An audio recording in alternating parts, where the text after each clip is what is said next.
Let's not overcomplicate matters unnecessarily. My name is Elizabeth. And long live Queen Elizabeth. An acquaintance of mine once told me that he was writing something on Queen Elizabeth.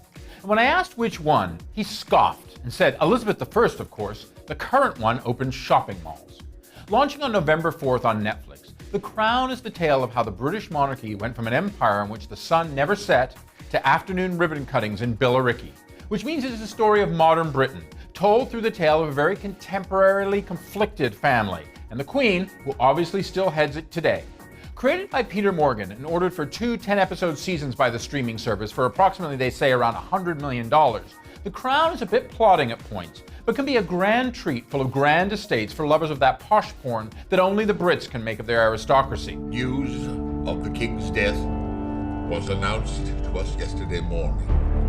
To its credit, the Claire Foy and Matt Smith-led saga, which sees the Wolf Hall actress and the Doctor Who actor as the Queen and her very often ornery husband Prince Philip, is much more than just methadone for the Downton Abbey addicts, as it takes on a bigger picture than the soapy Julian Fellowes created series ever did, and meticulously details the birth of a new type of United Kingdom in the latter half of the fast-moving 20th century. Following in the footsteps of the likes of A.N. Wilson, who has tread on similar social and cultural ground, Morgan is aiming large here. And I don't just mean with that big budget that Netflix gave him. Are you my wife or my queen? I'm both. I want to be married to my wife. In a sense, we've been watching the warm-up act for this for over the last decade, as the Oscar-nominated writer has made a cottage industry of sorts out of chronicling the royals. For instance, with the Oscar-winning 2006 film The Queen, starring Helen Mirren as Elizabeth, dealing with the death of Diana in 1997. And then there's the 2013 play The Audience, also originally starring Mirren, that followed the Queen's relationship with her various prime ministers. And it is the latter that serves, I think, as a sort of inspiration for The Crown, with the show stealing John Lithgow as Winston Churchill and later Jeremy Northam as the plagued and now nearly forgotten Anthony Eden.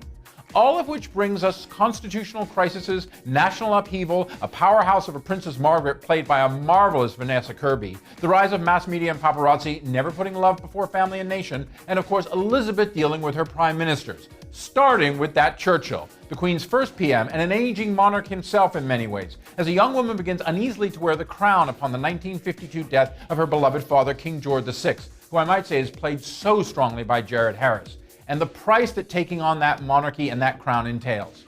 So is the crown a jewel? Well, let's just say it certainly glitters at stages. And if you're thinking of putting the kettle on and going for a bit of a binge on that first weekend in November, I say in for a penny, in for a pound, at the TV mall or the Palace.